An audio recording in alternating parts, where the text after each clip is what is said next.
This week on Thinking Deeply about Primary Education. I do think it's a job with a shelf life. Like, I think it's the sort of job that you really, I don't know how people do it for like 10 years. The long-term burden of knowing there are children in homes that aren't safe is hard. And as the threshold gets higher for children's services involvement, the emotional toil and burden on schools knowing that increases, and that often sits with the DSL. I think as a DSL it's about not working in isolation, and those networks aren't readily available. They aren't statutory, you have to create them yourself, and I talk a lot in the book about finding, people that work in children's services that you can pick up the phone to and get advice from.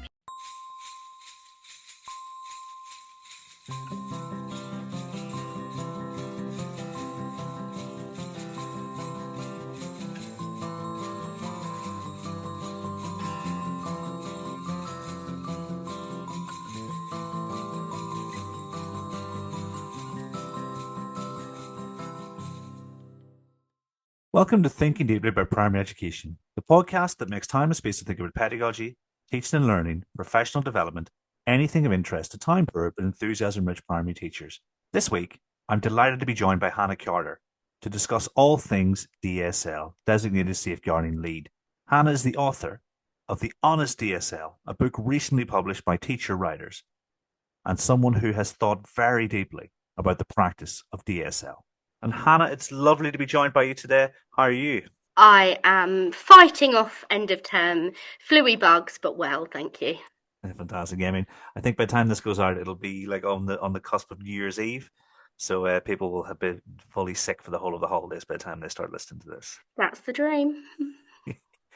And so, I mean, when I spoke to Andy McHugh, he told me someone had written a 500-page book about being a DSL, and not even that, going beyond the training that everyone must sort of take part in the DSL. So, right, I have to speak to this person. So the first book he sent me was your book, and I've read it as much as I possibly could in the last week or so. And I thought it'd be really good to chat with you about your role. And I thought maybe if we start with a little bit about who you are and how you got here today. Yeah, sure. So I'm a head teacher, and throughout my career, most of my leadership roles have involved safeguarding, but I hadn't been the DSL until at deputy head level, I had my second child. I returned from maternity leave, and on my first day back, the head teacher said to me, "We need you to be the DSL now. I've booked you on training in a couple of weeks." And that was it. And of course, my knowledge of safeguarding was good, and of course, that had been something I'd engaged with before, but I'm not underestimating when I genuinely, it was the hardest job I've ever done. It's harder than being a head teacher. Like, it is the hardest job I've ever done by a long shot, for a variety of different reasons, which I explore in the book. But yeah, so that kind of led me to wanting to write something that spoke to the fact that DSL is quite a lonely business, and provide some sort of comfort or support or insight for people that found themselves, as I was at that time, kind of thrown into a position that they hadn't really fully considered until they were sort of in it and doing it. Some of the stuff, I mean, you allude to things more than outline them because obviously there are issues around stating specifics and things, but some of the things you allude to are really quite it's not for everyone. It's not for the faint-hearted. And you actually mention the idea that this is not a role for, just because you're a leader and a teacher doesn't mean DSL is for you, so to speak.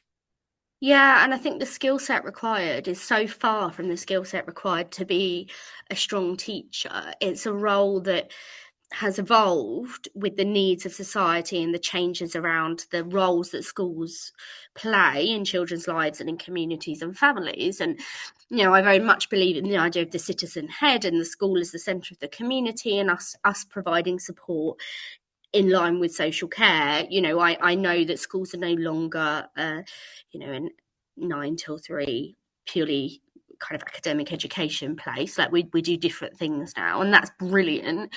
But I think that role in particular, that hasn't necessarily been acknowledged in terms of training status or recruitment to it. Often it falls to somebody that's already there rather than explicitly employing somebody to do that. And I think that's potentially where it becomes a bit tricky. Yeah, and like you say, deputy head was my first encounter with the role.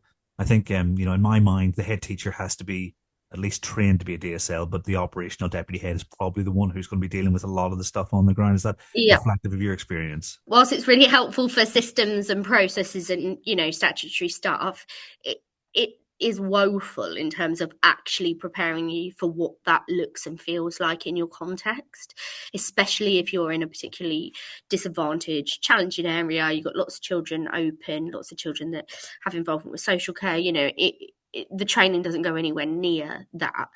And I think, and again, I talk about it in the book, but I think it's not only about the individual incidents, it's about the cumulative effect of it. As a head, I might know about one particular thing that's happened that day that's, quite traumatic and difficult, but actually the DSL's carrying something that happened the day before, and then something they need to check back on from last week, and then something that is bubbling. It's relentless. It can build and build and build. It's why I talk in the book. I do think it's a job with a shelf life. Like, I think it's the sort of job that you really, I don't know how people do it for like 10 years. Burnout must be immense, because like I always imagine, like, I mean, people always say about, why are these disclosures always on a Friday afternoon at 3 o'clock? And well, it's that build up. The weekend is unbearable for that child after months Yep. and months of whatever Yep. might have been happening to them. Mm-hmm. And it isn't, again, as a DSL, it isn't just the new disclosures. You take on caseloads, or you take on, students who have such a significant prior experience of trauma that actually, whilst nothing new might be occurring for them in terms of incidents, working to support them and for them to function in your school environment with all of that information and that contextual stuff is also a daily challenge. Students don't suddenly become not vulnerable just because there hasn't been an incident or a disclosure that week. And I think the long-term burden of knowing there are children in homes that aren't safe is hard. And as the threshold gets higher for children's services involvement, the emotional toil and burden on schools knowing that increases, and that often sits with the DSL. There's no way you're not taking that home with you. You can't even leave your teaching and learning at the classroom door. Never mind, like I said, children being unsafe at home. I mean, Yeah, and it creates. I've talked about this. I don't know if it's in the book or an article that I did, but it also makes you hyper vigilant in a way that spills out into your life. I found, because you see the very worst of the worst, and you read the very worst of the worst, and you party to things having happened to children that you can't conceive that somebody would do or would happen. You then become so hyper vigilant out in society that you can't shake it. In Tesco's, there's a kid next to you having a conversation with their parent that you can half hear, and you can't help but tune into it. You can't help but worry. And I don't think what is there to support DSLs with that? That's a massive amount I think it changes something in you that's not recognised often. and I think that's where you come in, Hannah, isn't it? Because you're trying to provide that your wealth of experience and guidance. I really interested in your sort of structural decision where, you're not going for long sections of prose throughout the book. There are some, but it's very much a case of here is the instance and here's a bullet pointed sort of group of examples. Was that a very deliberate choice, and what sort of led you to taking that approach to the sort of structure of the book? Yeah, so I think I wanted something that people could just pick up and dip into. There's a lot out there, and I'm not pretending this book is like a big academic guide to the nuances of policy. This is more about a lived experience, and DSLs having to hand something that's reassuring, that gives them some insight, gives them some examples of lived, real, tangible experiences of those things, and gives them a sense of where they might look or what they might do. And I think, the format of that recognises that DSLs are busy people. And I did want it to be something that you could dip in and out of. And I also wanted it to be something that you could share parts of. So, if there was a particular, because there's quite a lot of kind of themes in there, if there was a particular thing that was happening in your context that was particularly pertinent, or some particular case you were dealing with a colleague, that you could share that chapter or that snippet and it would discreetly make sense in and of itself.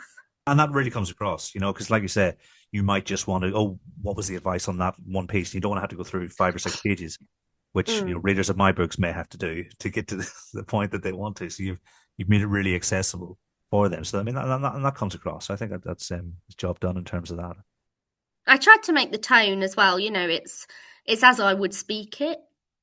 It's a professional but warm kind of dialogue, and I want people to feel the book is a comfort and honest.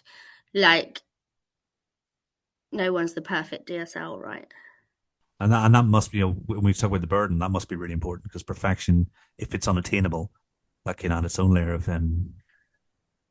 challenge. I mean, and it certainly felt like a conversation in the staff room. Like you were sitting down with me and saying, here, if you're going to do this role, here's what you need to know, Yeah. which I think is really, really useful. Yeah, thank you. Yeah, that was the aim. So, and the book ends. I know you haven't quite got to the very end. The book ends with knowing when to step away and the shelf life of a DSL, and I think that's really important as well because I think lots of you we talked about burnout, and I often talked to people that have been in that role and experienced it, and it's seeing the early signs that actually it is time to do something different, and you do need to pass that baton on. You have done your best, you have protected kids, and now it's your time to preserve yourself so that you can still be in education and that it doesn't completely sort of destroy your love of working in schools. I think we lose people because we don't intervene until they're at burnout point rather than early on giving them a way to step aside. If you're listening to this conversation and thinking about how to make mathematics richer, clearer, and more coherent for every child, then let me take a moment to tell you about something that's transforming classrooms around the world. The story of mathematics is not just another scheme. It's a complete, research-driven curriculum that reduces teacher workload, strengthens mathematical understanding, and gives schools a coherent journey from early counting through to pre-algebra and beyond. Every small step is intentional. Every representation has a purpose. Every episode is crafted so teachers know why they're teaching something, how to teach it, and what to look for as students develop real proficiency. Schools using the story of mathematics tell us the same thing.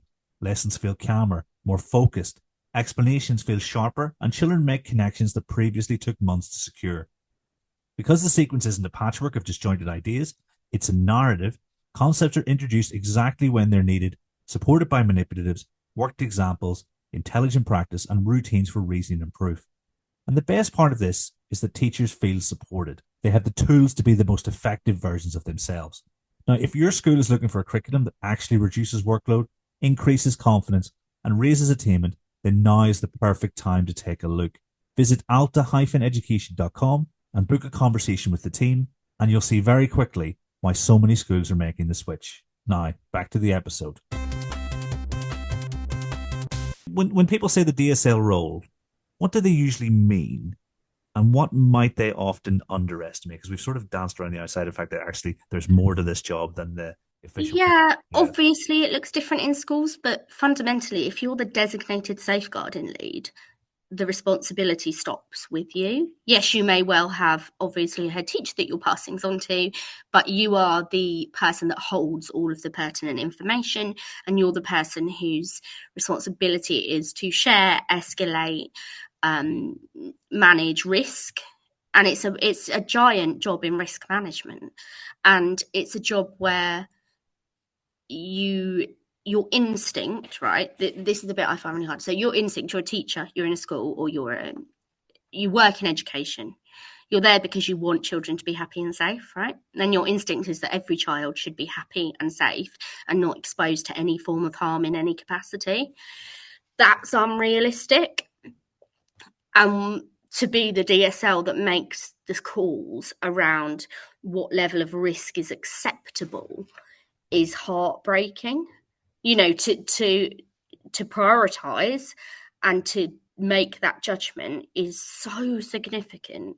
To decide, this child's been on a plan before, we're seeing this from home, but actually the plan was closed and we are willing to accept that, parenting isn't, all of it's so counter to your instinct, which is that every child should be in a safe, happy, loving home, the end. And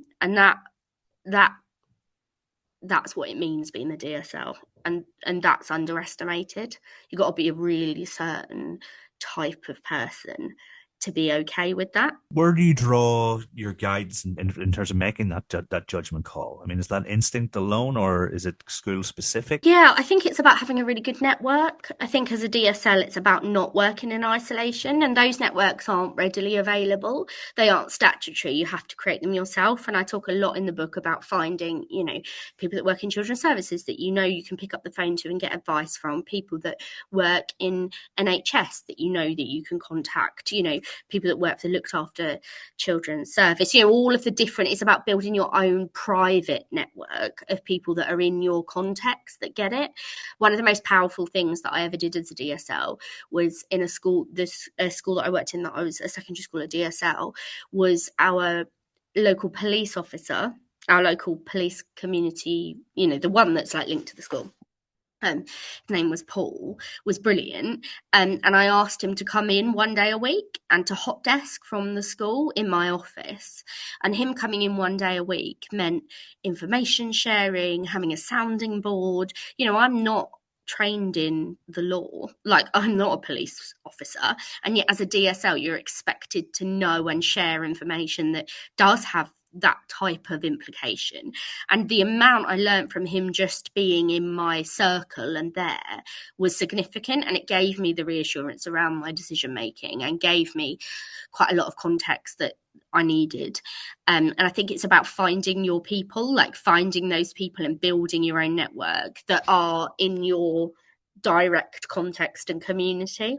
And from them you learn, and from them you get, that's why multi-agency working exists. But I think it's the informal multi-agency working that can really act as a kind of training model for DSLs to enhance it. And then fundamentally, I guess it's a case, like you said, partially of instinct, which you're probably not supposed to say, but we all know teaching is a portion instinct, isn't it? Yeah, and I think instincts are based on seeing the same things over and over again, and you're really just making your expert decision. It's like if we it's probably quite trite, but like things in expertise, like with chess players, they always go back to their first decision, even when they've got time to reflect on what the different options were. And I think expertise in education is very similar. What feels like a gut move is actually the fact that you've been doing this for a long time and you've seen this situation play out before. Yeah, definitely.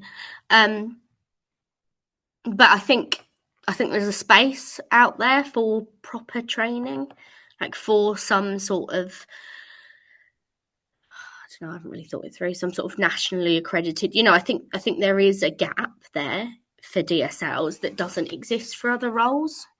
But I'm not the DFE, that's not a me thing. Not yet. And yeah, because obviously they're making or have made the Sanko MPQ statutory, is that right, going forward? Because there's certainly a big uptake with this first window in November there. And so, yeah, so I imagine that there'd be something similar in place. So is that the case? There's nothing in place then for not that I know of, no. It feels like a natural next step, doesn't it? With the senior leadership, the headship, the Sanko element. So you're almost hoping that I'll leave that with you to organise. Well, I mean, I was just about to say, it sounds like something you'd want to maybe take the reins on, Hannah. No, I got stuff to do at school. That's a you thing. I got a prom to organise for year 11. I'm busy right now. Yeah, I mean, that sounds like an episode on its own. Today I had to answer the question, can I come on a horse? Golf club does not allow livestock, it turns out. So it's an actual hard no on that one. Wow. It's a hard no on the horse. So even if they're pulling like a chariot or that kind of thing? Oh, don't. Just don't, all right?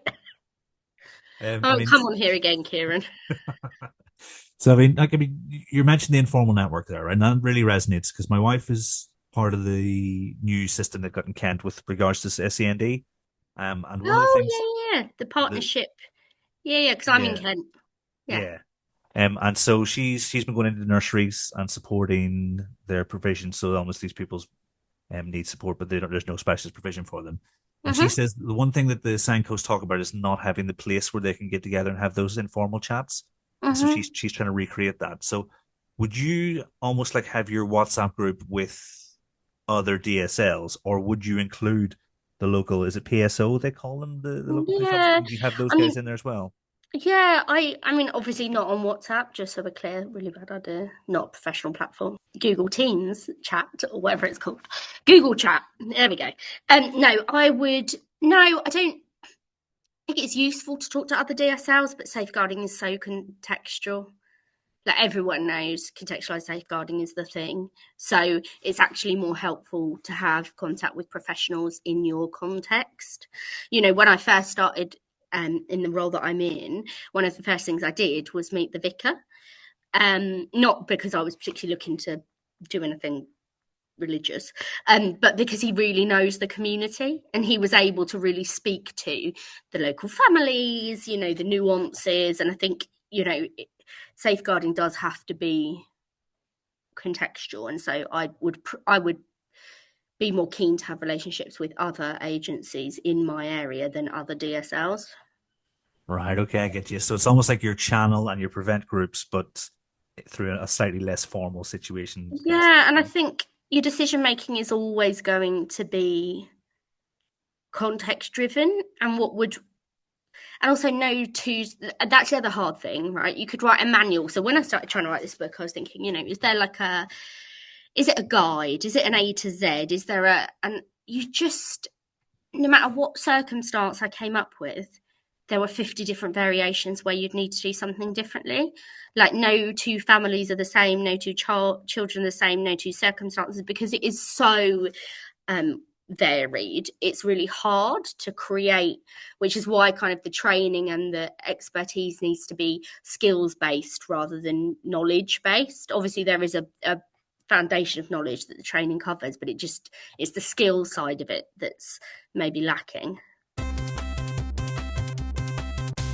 If you enjoy the conversations on this podcast, you'll love Hey What You Reading For, our weekly newsletter where we explore the ideas shaping education right now. Each edition brings you research, reflection, and recommendations to challenge your thinking and sharpen your practice. You can sign up for free at thinkingdeeply.info. You do lean hard into practical tools rather than another policy handbook. That's really, really clear. And like, are there any use tomorrow routines and resources you think every DSL should have? I think that triangulation is really important. I think that it can fall by the wayside. I think that protected, directed triangulation time to look at all information available about a student before making a decision and pattern spotting is something that often falls down because the DSL is being so reactive to current issues. And that's where those families or children that have previously had involvement or had a level of protection they no longer have start to slide off. And that's where things are missed. And we all know early intervention is absolutely the key. The other, I guess, another tip would be to spend time listening to children about what's going on culturally in the community. And again, to be a step ahead of it, you know, you can nip in the bud something that could be a safeguarding issue for 20 kids if you stop it at one. You know, if there's a trend, if there's a local thing, and that's where the having connections with the local police and the NHS really comes in handy, because for me at secondary, teenagers will always do daft stuff, like nature being a teenager, and that's why they're so fun. Like they will always do silly stuff. They'll always make choices that make you go, oh, and they will always push boundaries. And like I said, that's why we love them and that's why we work with them. But being a step ahead of those things and being able to educate them is more powerful than picking up after they've done it.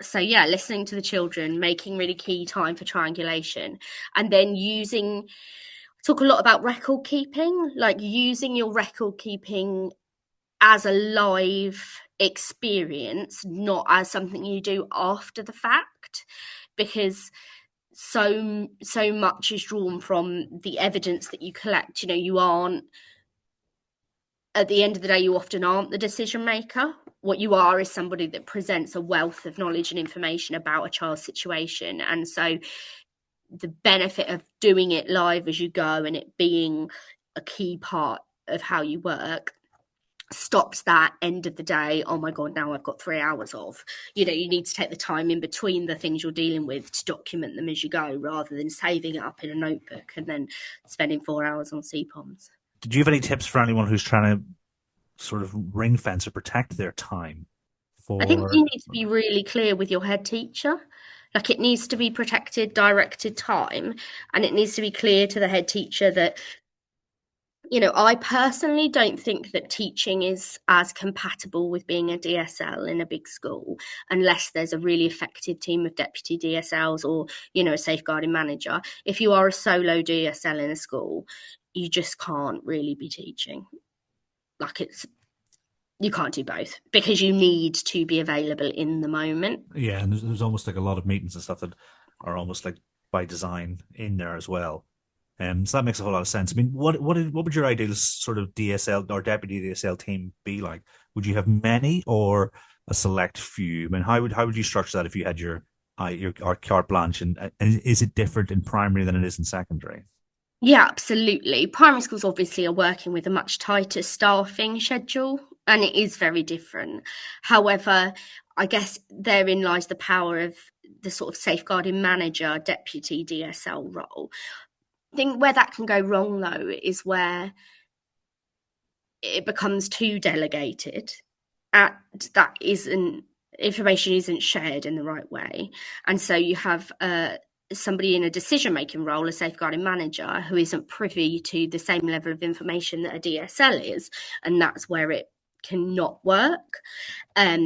But there are some examples of where it can work really strongly. I work in a school at the moment where we have a phenomenal safeguarding and attendance manager who works hand in hand with my DSL, who's a deputy head, and they share everything. They are on the same page, and it creates a real safety net for if my DSL has to be somewhere.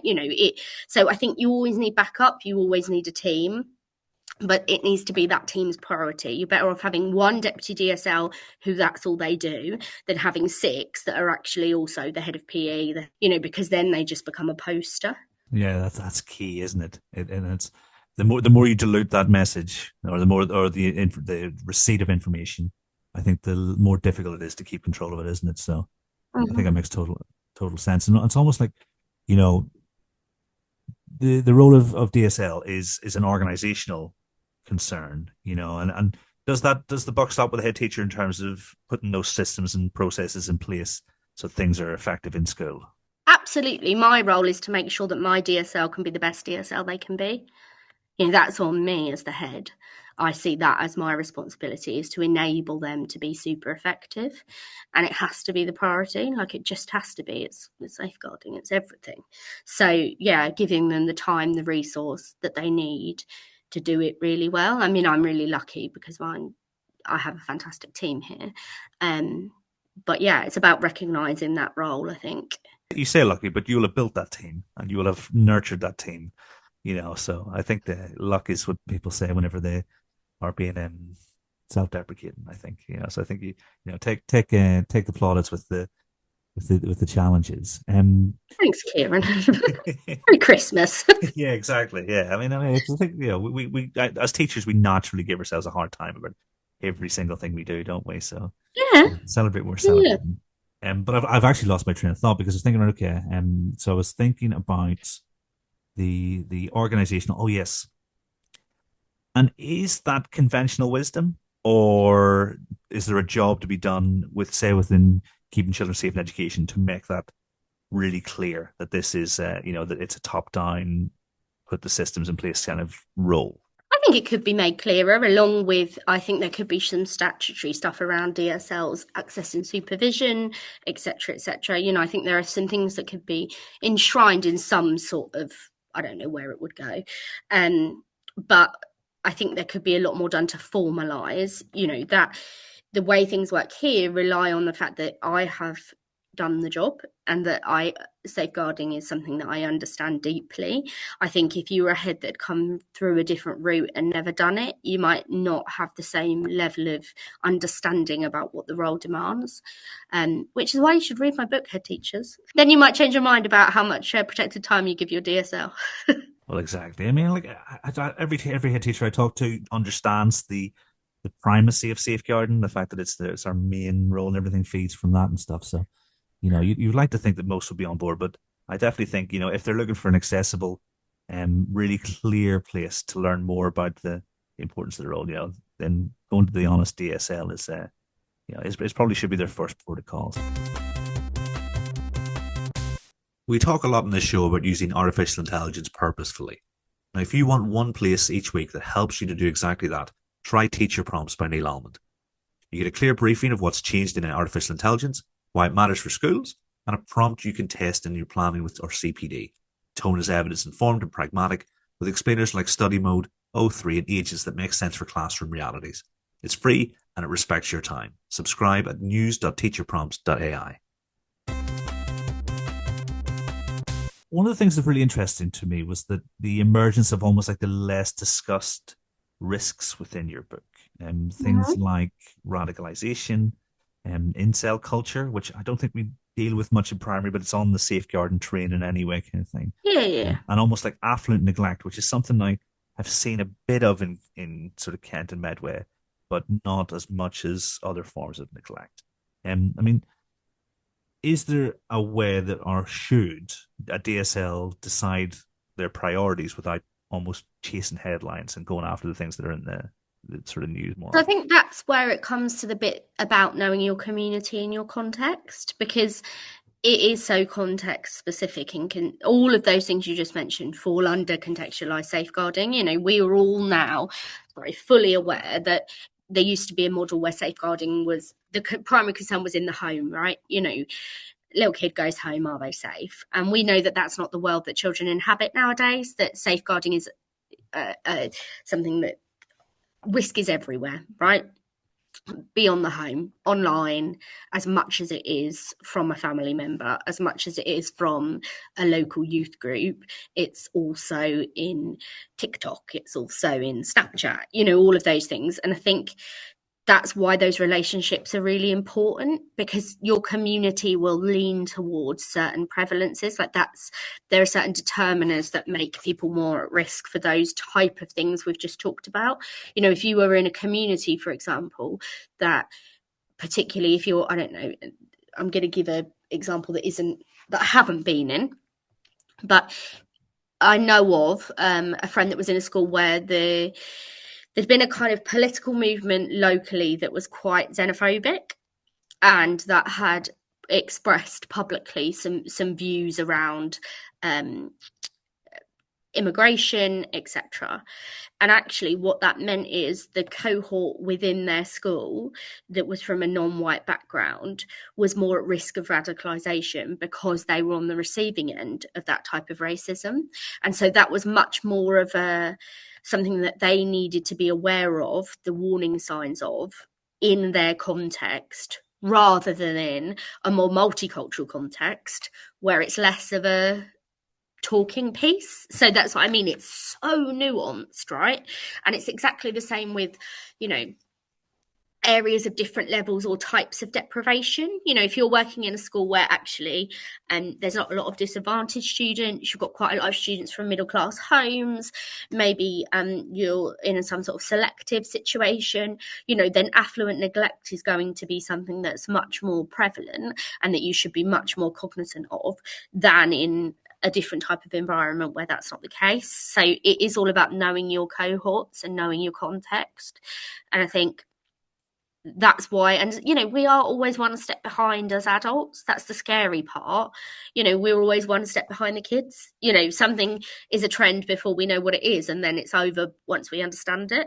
And I think technology moves at a pace that means we are not the experts, and as teachers we're really uncomfortable with that. You're uncomfortable with the fact that the kids know more than you and the experts in something, and so the inclination is for a school to back away from it or try not to engage with it, but actually we need to be working faster and harder to learn it ahead of them and to understand their world, because their world doesn't look like our world or the world we knew, and the risks in their world are not like the risks we knew. And I think there's a massive national piece of work to be done around that, because it's hard, right? Yeah, I mean, people's responses to that TV show. What was it called? With Stephen Graham, the one where Oh, adolescent. adolescence. Yeah, I mean, the reaction is that wow, people are really out of touch. And I don't consider myself young in any shape or form, but Hey, you got a vibe.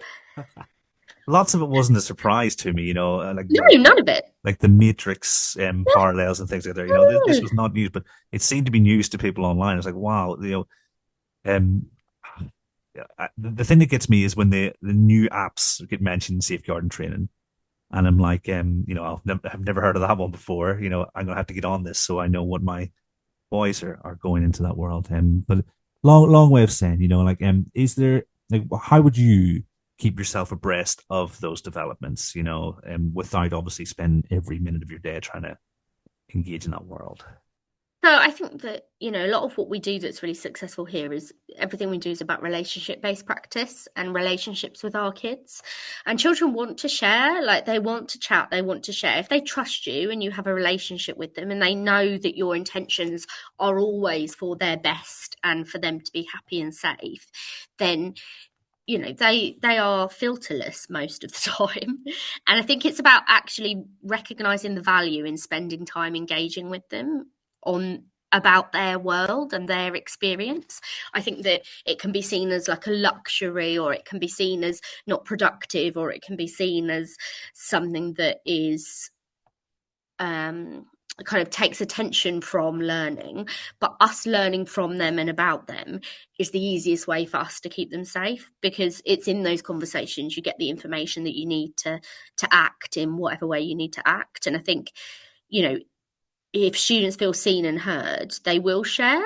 They are aware of risk, and they will talk to you about their lives and how that looks. And I think in that there's power.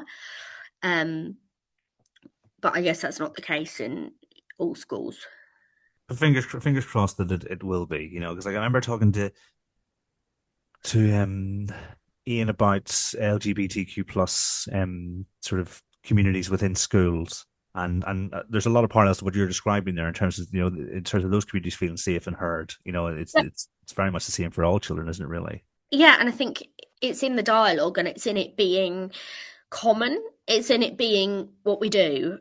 It's in it being natural and organic and based on relationships, not on a focus group or a forced conversation or a set of questions. It's about things come out, don't they, in conversation. That's how we learn about each other socially. So why would that not be the case with teenagers? Yeah, absolutely. Although I never want to teach teenagers because I don't think I can relate to them as well as I can with Oh like my gosh, three, you're three to so 11 year wrong. olds. No, it's like the best job in the world. Honestly, you're so wrong. People say that to me. It's like my husband hates it when people say to me, "I'd never want to do your job." I'm like, absolutely not. Teenagers are the best. They're honest, they're hilarious. Like they are the best type of people to be around. Are your primary? I mean, sticky. So sticky. Nope. Oh yeah, yeah, I don't go anywhere near the children. I stand at the front and I I teach them. Other You can people still can do the no hot stuff. sticky. No, sticky. Sticky and sand. I don't want involvement with either. So I mean, what's been really clear through this chat is like it's almost like a case of any issues that might arise through when you're in the role of DSL or when you're thinking about the role of DSL. It's very much almost like a principles first approach where like it's the context is important. It's the systems you put in place, and then all the things that are on around the outside. So like when I'm imagining all these things that could go wrong, actually you trust your processes and you'll be fine. Is that a fair reflection on the conversation we've had? And is there any other advice you might give to someone who's either thinking about the role or just taking on the role?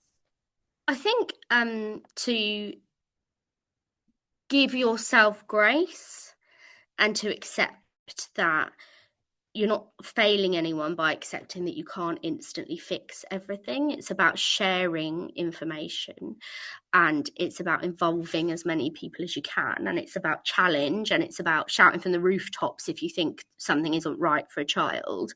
But you're not the police and you are not their parents and you are not children's services or a judge, you are a DSL. And it can feel like you're being asked to be all of those things at some points, but you don't have the authority to do that. And so give yourself some grace. You are doing the best you can possibly do for children that need you. And there are wins and there will be kids that you save, but it won't. It's hard, man. Like, make sure you've got an outlet.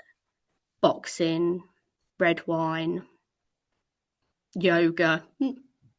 I was actually told off the other day for saying my outlet was alcohol. Someone who was looking after my mental health was all like, you need a different outlet.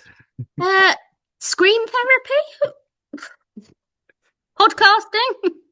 Yeah, exactly. Yeah, I mean, I cycle. I've started cycling since the summertime, so that's my genuine outlet. But I think alcohol is obviously okay in moderation, isn't it? You know, one glass of wine on a Friday night is not too bad. Nice health warning. I like that. I didn't know you did public health announcements as well. Drink responsibly, guys. That's Kieran's message. Thinking deeply about alcohol. Yeah, No, I've got I got kids and stuff. You know, life keeps you grounded, but I think it can be something that people underestimate the toll it takes. So be kind to yourself, people. I think that's really comes across in the book. It comes across in our discussion. And I think, anyone who is starting the role or even has been in the role for a bit and wants to reflect, like you say, going beyond what's publicly available. So definitely check out the Honest DSL. I think it's a really good starting point, but also, there's so much stuff that even having been an operational deputy head, so much stuff that I hadn't really considered properly. And this actually would be a really good scaffold for that. So I think thank you on behalf of anyone who will read it for sharing your experience. Yeah, appreciate it, and always appreciate a review because it gives me a steer as to, be as honest as you can be because, that's how we get better, right? Yeah. So is Amazon the best place to review, isn't it? Yeah. I mean, you want to see the 1-star review that is the top of my my Amazon. Oh, I've got a 1-star, and it was my mother. Oh dear. Well, that's an ouch. Always been my biggest critic. Oh, it's been absolutely fantastic, Hannah, chatting with you, and hopefully the first of many. And all that's left to do is say thank you very much for joining me. Not at all. Thank you for your time, and have a really lovely Christmas. Yeah, to everyone at home, if you're celebrating, have a Merry Christmas, have a lovely winter break, and as teachers, take some time to unwind. And as always, thanks for listening.